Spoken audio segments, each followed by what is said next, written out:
Hey, how are we doing today, Josh? Excellent, Jesse. How are you doing today? Good. All right. So, beautiful office. Love this spot. Nobody on the video can see this, but we are looking out over, what is this road right here? So we have, this is President's Landing. It's Station Landing here.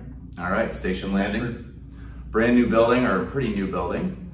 And we're in one of the conference rooms, and you can look around. We're probably going to get photobombed at some point during this. Yeah, that's okay. What the office, didn't the office like used to start right over here? It used to start right here, actually. So this room here was about half of what it is now. Right, this was the original main conference room when you came in, right? It was, yep, and we still had the Esplanade over here. Main reception area was right here, and then this was really the office, you know, a little over 6,000 square feet on this side. So we now you got the big corner office down there. Yep. In the new section. Yeah, it's nice. It's all, we've effectively doubled our footprint here. So yeah, that's great. Nice. We've had some really good growth and continue to grow. So yeah, need a spot for everybody here. Well, we're excited. This is our first podcast live, sort of live. You're not seeing this live. You're going to see it recorded, but it's our first one in person. And I was kind of pumped to come here and be able to do it because we're just finally getting out of COVID and like we're not wearing our masks for this interview, which is great. And I've said this to a couple people, but the last year in 2020, I was actually supposed to come here to give a presentation on March 13th, I think is what it was. And everything hit, right? March 11th, I had gotten home from a trip and I was watching the NBA. I was watching the game that night when everything shut down, and I got the call the next morning, yeah, let's not do it this weekend. So that was the last time I'd come here, and you didn't have any of this back then. We did not. This was actually a data center and office space for what was Wynn Encore when they were fitting out the casino over here. So okay, nice. We took the time while everybody was remote to gut the space, fit it out, and have it ready to go for when people got back to the office. All right, cool. Yeah, so a nice little COVID project. Like everybody else put a new deck in their backyard, you doubled your office. Yeah. Good job. Yeah, thank you. I didn't get my deck in yet. Well, hey, we're gonna talk today about some things that CRB is doing in the pharmaceutical space. Probably other spaces, but we're here to talk about pharmaceuticals anyway. Yeah. And we're gonna go through that. But first, I always wanna do one question to sort of get to know the person on my podcast. So I would like to know, what is a book that you've been reading? Assuming that you read books. That's quite an assumption. Yes. I will say, you know, these days most of my reading is either technical or, you know, market type research or children's books to my daughters. I have two daughters, Isabel and Olivia, 10 and 7. So I'm reading them books at night before bed. But one book that really was captivating that I read a few months ago, it's called You Are the Placebo by Dr. Joe Dispenza. All right. So it's really, I guess, a quick overview of that book. Really focuses on the mind-body connection. Starts off going through some examples of the placebo effect. So it goes back to World War II. There was a shortage of morphine. Soldiers who needed to get surgery in the battlefield, medics would inject them with saline so that they wouldn't go into shock. You know, they think they're getting morphine, they didn't go into shock. There's no active drug, right? But why do you have that effect? Some other studies there where I think there was an antidepressant clinical trial, and someone actually tried to overdose on them. Fortunately, they were on the sugar pills. They didn't know that. They went into the symptoms of an overdose, and it wasn't until I think a day or so later where they realized it was the sugar pill that this person was on that they recovered. So again, pretty interesting where you don't actually have the active drug, but your body responds as if it does. So there's a number of examples there that it gets into just to start off the book. And then it gets more into some areas I find really interesting: neuroscience, neuroplasticity, epigenetics. Yep. Really interesting how we do have a degree of control over our genetic engineering, so to speak, just by our thoughts and our behaviors alone. So we can really activate and express new genes in different ways just by thought. So one thing I found really captivating, I thought it was a really good book. I'd recommend it to anybody who's interested. So what is it called again? You are the placebo. You are the placebo. That's good. So I'm just curious. Humans have always, the placebo effect is not a new thing, but is that when they kind of discovered it, or was it before then? Do you know?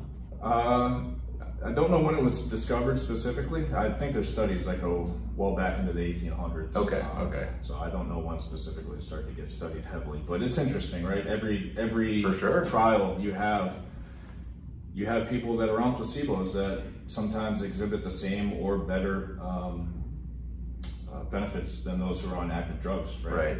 Yeah. It's very interesting. I'm all about the placebo effect. I think it's great, you know? If it works, it works, is what I'm saying.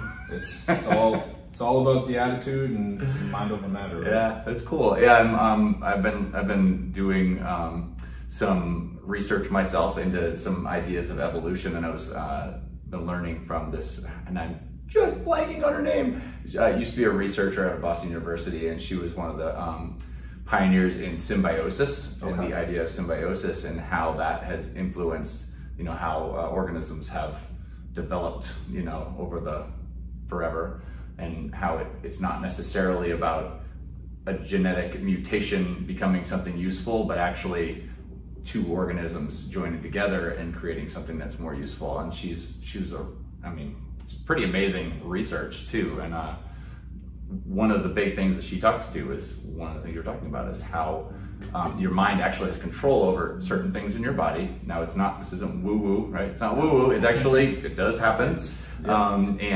And her thesis is actually that all the way down on this cellular level, there's almost like a mind that is making decisions and choosing to do things, nothing that we can really control on a sort of macro level, and that's actually how things, you know, become more. So our bodies are made of more bacteria than human cells, right? Yep. And that's kind of some of the background that she's talking to that. So it's interesting. It gets into, you know, the dormant genes that we have too, and getting into the quantum mind and how you can activate those to really change your own biology. Yeah. It's really interesting. All right, so this podcast is going in a whole new direction. That's okay. I feel like we need some incense. No. No incense. We do have some beverages we could tap. Yeah, well, we're just gonna stick with these for now. So, all right, so what we're gonna talk about today is CRB's product ONEsolution. Yes. I don't know what we want to call that, but before we get into what it actually is, what I wanted to talk to you first, just to sort of set the stage and some like definitions.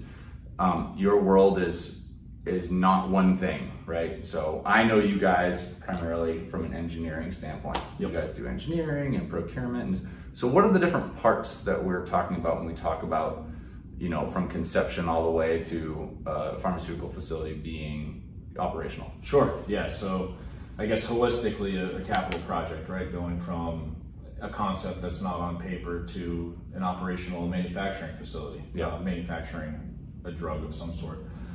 So really starting with the feasibility or business case, which could be done by a client, or a lot of times whether it's a manufacturing client, a CDMO, will bring us on board, we'll develop that business case along with them. So really starting with a clean sheet of paper, developing what do we want to manufacture, how much of it needs to be manufactured, what's the cadence, high level, what do we want to establish for a schedule, start to develop some early deliverables there, right? Maybe a floor plan or a layout, so we can get a sense of how large the facility is, and then start to formulate the design around a process. So starting with, you know, a material balance, process flow diagrams, as early, you know, initial concept deliverables that you would frame the overall facility around. Going from there, engineering wise, you're going to further develop that through the various engineering stages. Procurement wise, you might buy some long lead equipment early if it has a substantial lead time and it's a critical path item.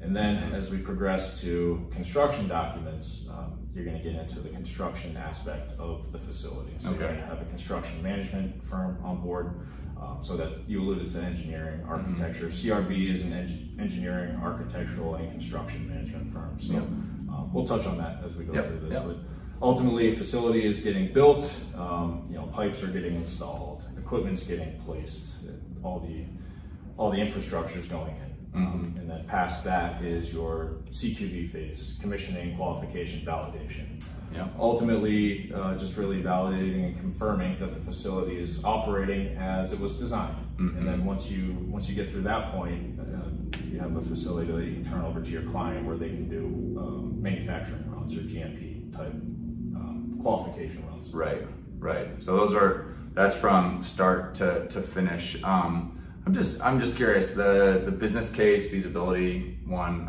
you know, I don't get to do that. I'm much further into the process when I engage with a customer. Right.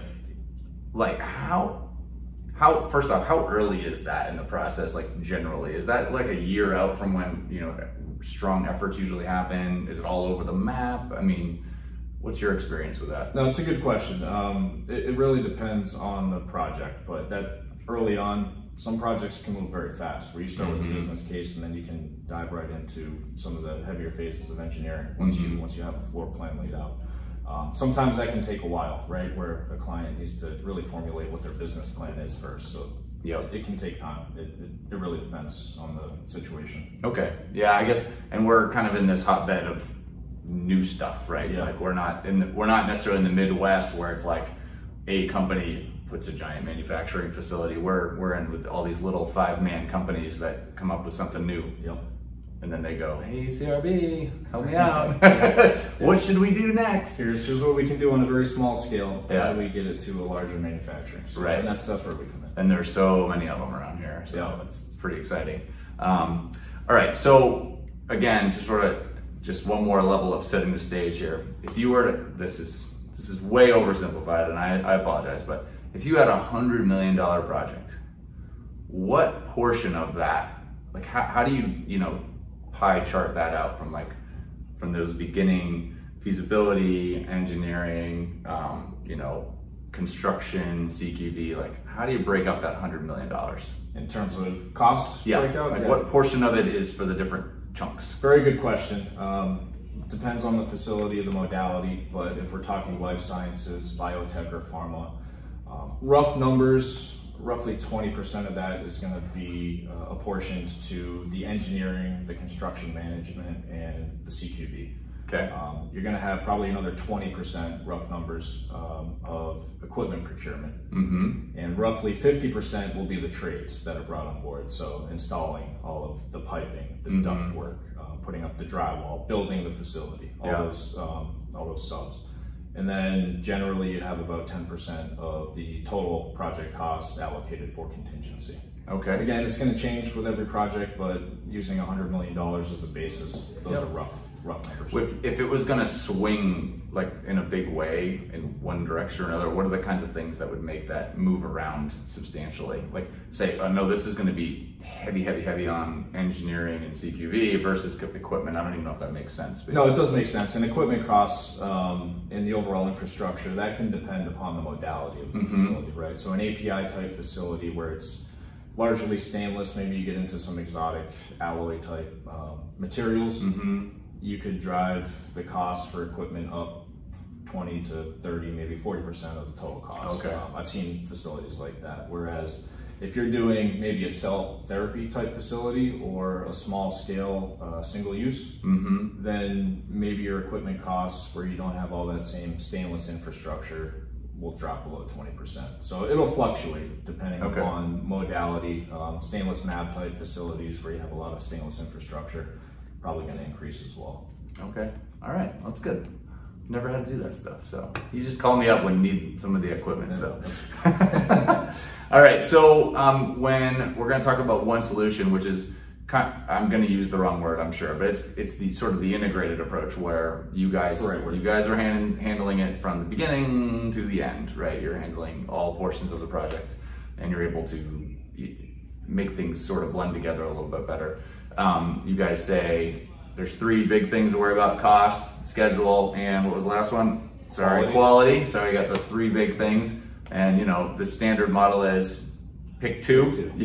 How often do you hear that? Right? You only get to pick 2. Yeah. You get schedule and quality, you get cost and schedule, you get but you don't get the 3rd one. So I guess the claim is you get all 3 with this solution. So can you talk to that a little bit? I can. Yeah, you get all 3. I guess just to give you a sense of truly what ONEsolution is. Yep. You hit the key word there, which is integrated, right? So it's a singular integrated team that is executing a project from the early planning stages through facility completion and turnover to the client. So in a traditional type of project approach, design, bid, build, for instance, usually cost and schedule are outputs of the design, right? So there's a degree of engineering involved, sometimes even to IFC level documentation, where you then get an estimate and then you get a schedule. And it's an output from what you've designed. Okay. The approach for ONEsolution is that cost and schedule are inputs to the design. So it's a team, again, that is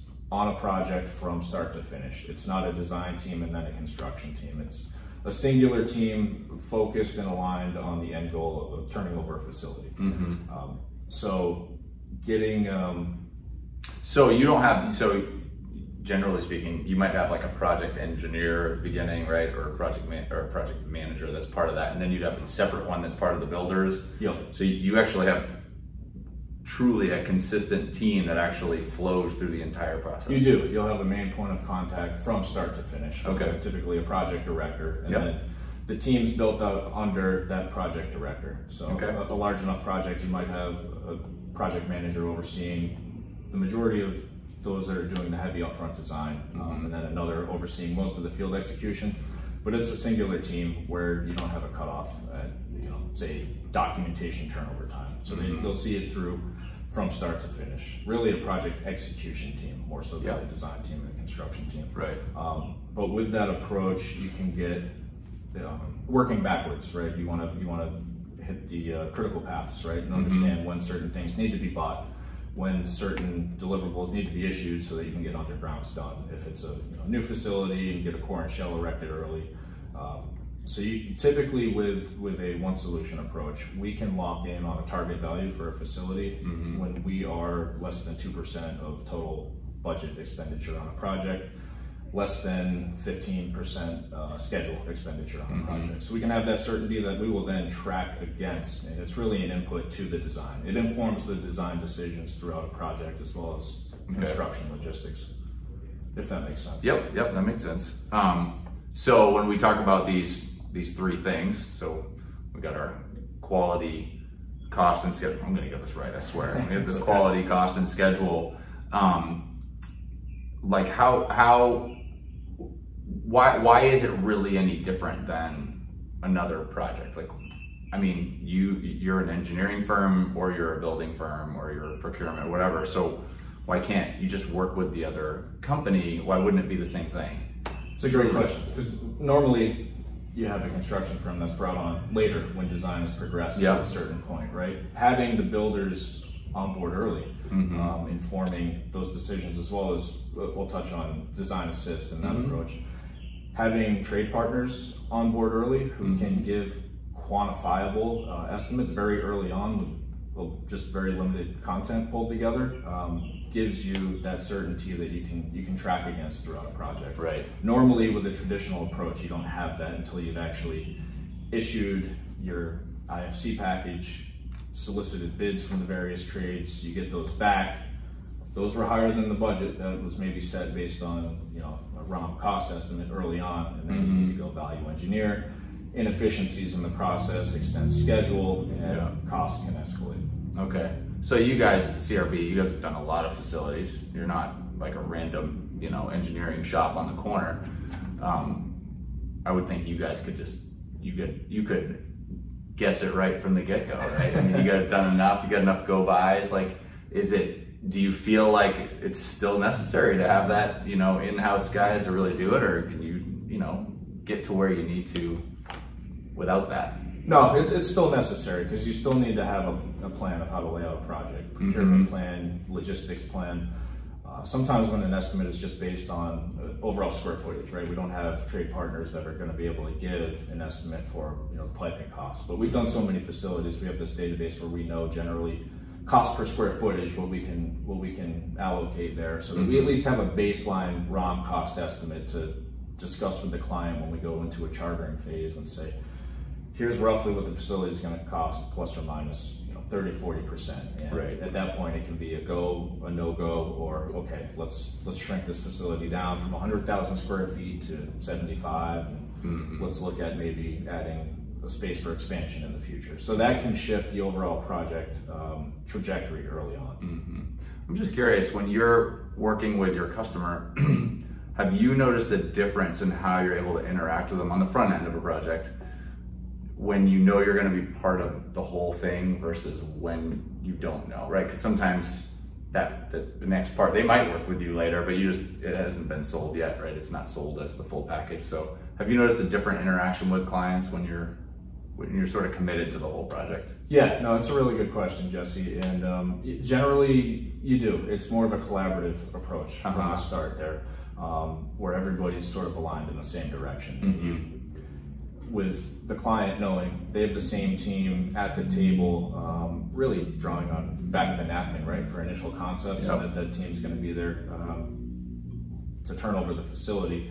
You get a different level of interaction, I'd say, with those type of clients than the ones that you do where it's more procurement driven and they just expect a set of deliverables that they're going to go bid out. You don't get that same level of collaboration. Okay. I'd say so much of it is really having the right cultural fit with a client that wants to take that approach, because it's a little bit different. It challenges the standard approach to project delivery, but it can give you such a better project and product if you have the buy-in from all sides. Yeah, I'm actually another, like, maybe even drill down a little bit further, when you're part of like a feasibility study in a business case, right? So you guys really help customers do that, right? We do. So, I mean, I would think that would really help you even in the engineering, because you're just a little bit more understanding of the end goal. It's not a spec that you have to meet or a schedule or a cost. It's really, it's an end product and a why that you're sort of invested in from the beginning. Do you feel that in a project? You do, yeah, you do. When you're aligned on the why, and that's actually exactly how we approach ONEsolution projects, starting with a project chartering phase. So establishing, again, client wants to make this amount of product or whatever, maybe it's a multi-product facility. So helping them through what the regulatory requirements might be early on before they even have a URS to give to, said engineering firm. Helping them through that effort, defining by when and by how much as part of the business case, really just establishes sort of the conditions of satisfaction for a project that you get buy-in from the overall team on. Yeah. So what do you think, I'm not going to ask you what do you think is the downside of this approach, but what do you think maybe a client would think is the downside of the approach? Does that make sense? So sometimes they're not going to buy this all the time, right? They're not going to go this way. So why? Yeah, why, right? It's a really good question. A lot of times there may be an inability to make commitments to trades early on. Or there may be requirements to bid those out at various stage gates in a process or a project if you take the traditional model. So bringing in a piping designer as a design assist partner or a clean room design assist trade partner early on, you need to establish those partners early. Sometimes clients either contractually they don't have the approval for a project where they can do that early and make those commitments, or it goes against their strategy of executing a project. So those are the downfalls. And the other thing, you gotta be able to make decisions and stick to them, right? You can't make a decision and then startup company, for instance, maybe starts with 5 people. Gonna build, like you said, $100 million facility, roughly.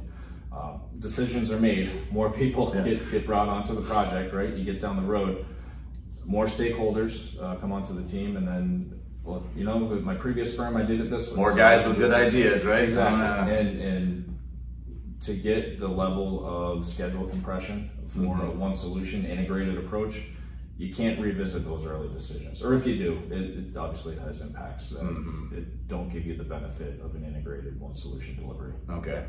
It's a interesting, again, you sort of look at it on face value, and like, well, why wouldn't I do that? But I suppose the way you're able to spend money and the way you know, especially I would think the larger the company, the more regulations they have on how they're allowed to do certain things, right? So do you have certain types of corporate cultures that are more inclined to something like this, or maybe public versus private companies maybe have more freedom or less freedom to do things a different way?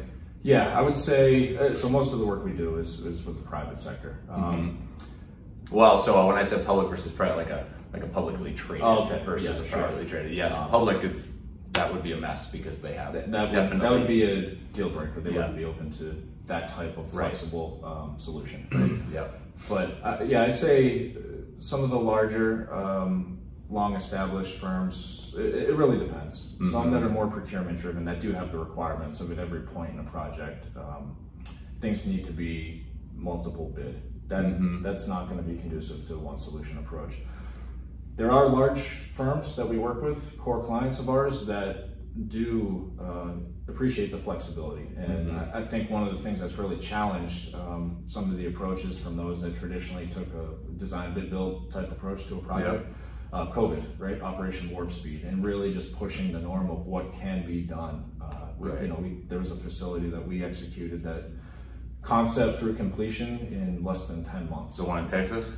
No. Oh, I know you want to do one in Texas. That was really fast too. There's a number of them that we did that were, it really, I think, broke the mold of thinking of what's truly possible. Yeah. When we really push and take a lean delivery approach. Yeah.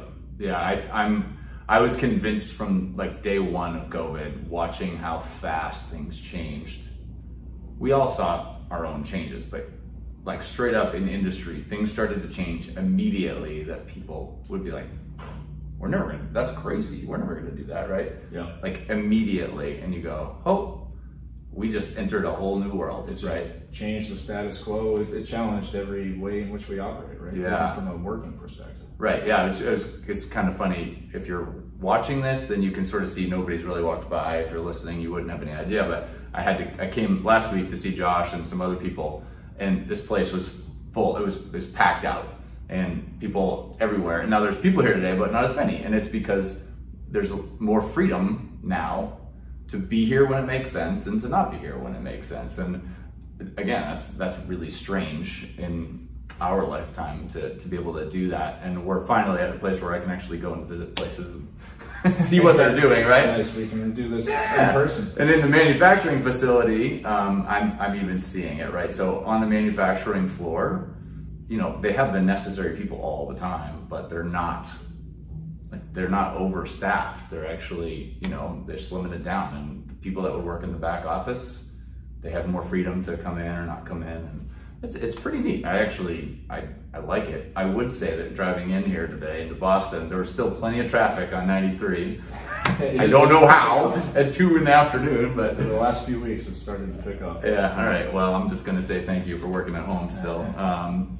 Well, it's really, I'm fascinated by this approach, and I'd say, what do you think in the marketplace? Like, how many? Obviously, none of them are as good as you guys, but how many companies in the pharma space are able to pull this kind of approach off?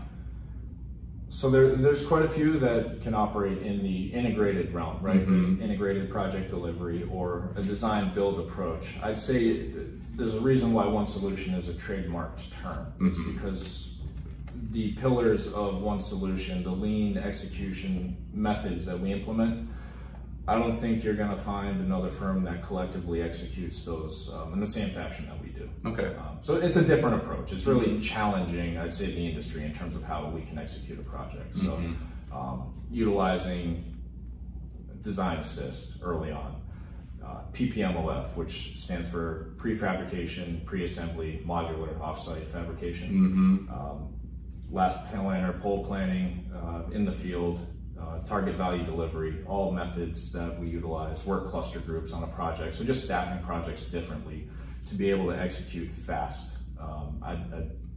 There's others that, you know, work under those types of guises of project delivery.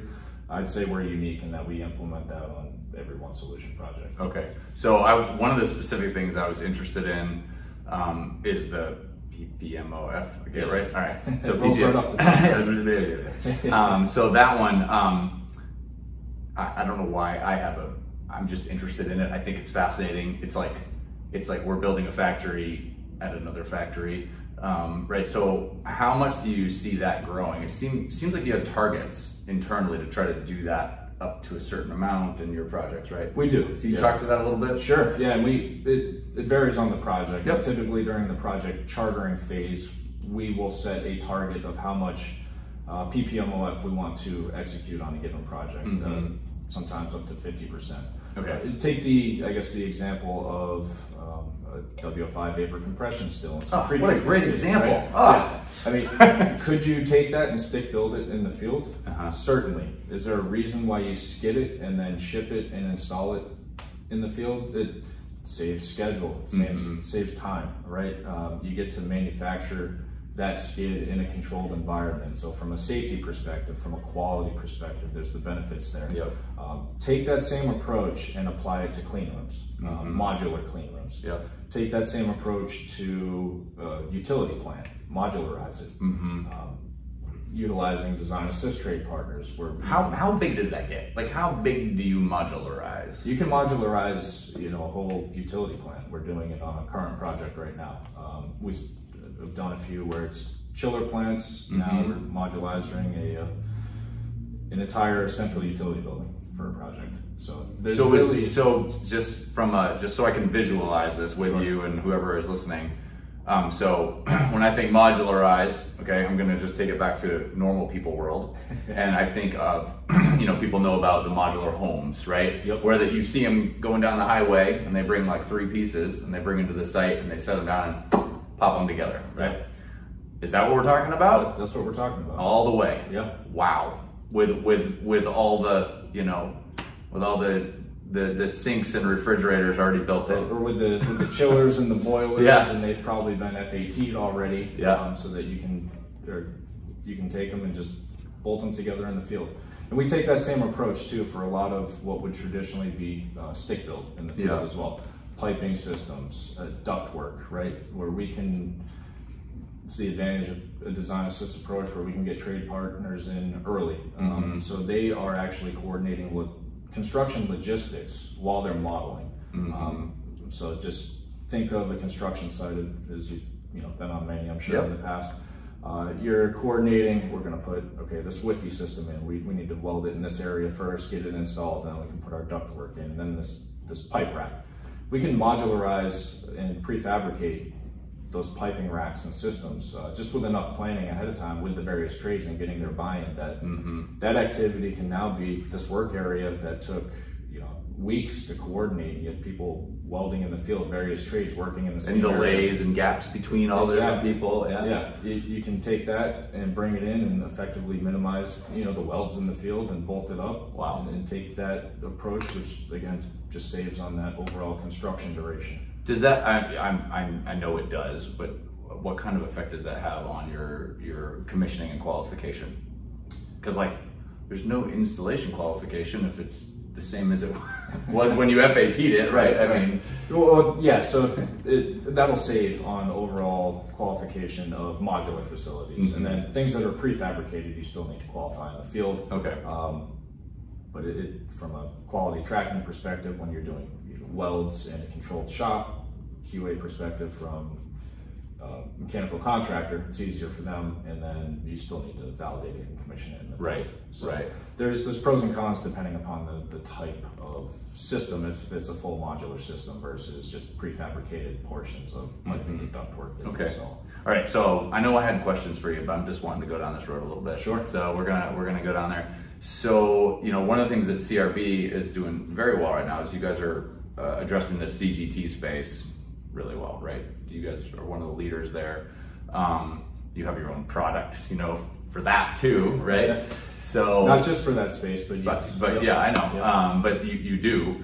Do you see some of this modularization being just easier and easier in these kind of facilities because of they're miniaturizing, right? A little bit, right? So we're not just making these big giant bioreactor facilities where we're making these maybe multimodal, but really low volume type facilities, and so it's easier to genericize them? I don't know if that's the right word. Or... Yeah, I wouldn't say genericize, but the platform kind of doesn't move around as much, right? When you have a, take for instance a single-use type platform, whether it's cell therapy, gene therapy, or even map production, 2K scale or less, right?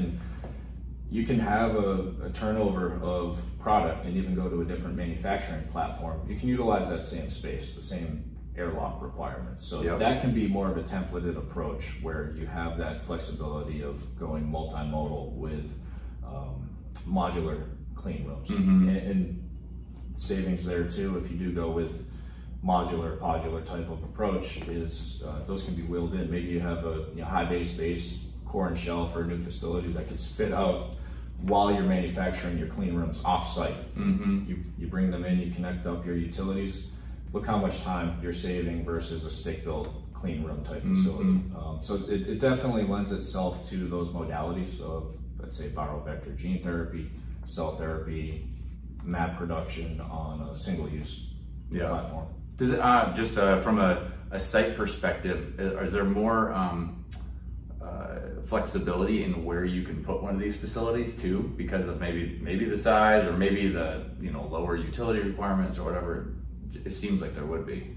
Yeah, there's certainly more flexibility. I mean, you're not just building in an industrial park, right? You don't have to have that perfect industrial park where they have everything laid out for you. You don't. I mean, we do, depending upon the type of facility you want to attract for your clients, those that are inspired to go to a workspace. So there is an element of architecture that I think a lot of our clients appreciate, to have a very nice, sexy aesthetic facility.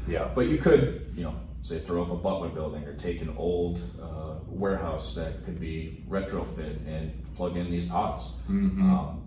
Much different look and feel of a facility than you would get from a new stick build type. So it gives a lot more optionality there. It's and you guys make some beautiful facilities. I always think the labs are the best looking ones. I don't know what it is. I have a special place in my heart for labs. It's not the same as manufacturing. And you guys, like, the entrances to all your facilities are usually beautiful. So yeah, that's a good point. Let's talk about examples. So I've seen some of your material that's out there. So I've gotten to read up on some of the examples, but we have tons of projects here in Boston. You guys have worked on a bunch. Give me an example of what it looks like traditional approach versus this ONEsolution approach, and maybe tangibly what the outcome difference was between those. Sure. Yeah, no, that's a good question, Jesse. From a traditional approach, right, where we might start with a concept phase to engineering, and then develop that into a basis of design, and then develop construction documents, an IFC set, which then traditionally would get bid out to a number of different construction management firms, which would then be awarded the project. Maybe they get brought on board early, maybe not. That's the traditional design bid build approach, and then they will bring on sub consultants, trade partners. With a ONEsolution approach, we're starting early on with that singular team, and that level early on of establishing the business case, going through the project chartering where we establish cost, schedule, conditions of satisfaction, then we move right into project execution. So there's no stage-gated BOD phase typically, and then IFC documents. We have our trade partners on board early. We're developing content in the model. Trade partners are in the model working together in the same BIM VDC environment. And from an overall schedule perspective, good example, 2 projects we have concurrently now in the area. One is a more traditional design bid build approach, although the CM was brought on board early. They are utilizing a design assist element, so it is a little bit accelerated versus a typical model. So this project started 8 months ahead of one that we're executing as a ONEsolution project. Both of these over 100,000 square feet facilities. Both are over $100 million total cost, well over that. They're both at the same point right now, and we're tracking to finish and turn over to the client the ONEsolution facility in under 20 months. Whereas the other project with the more traditional approach, although some integrated elements, is going to be over 30 months.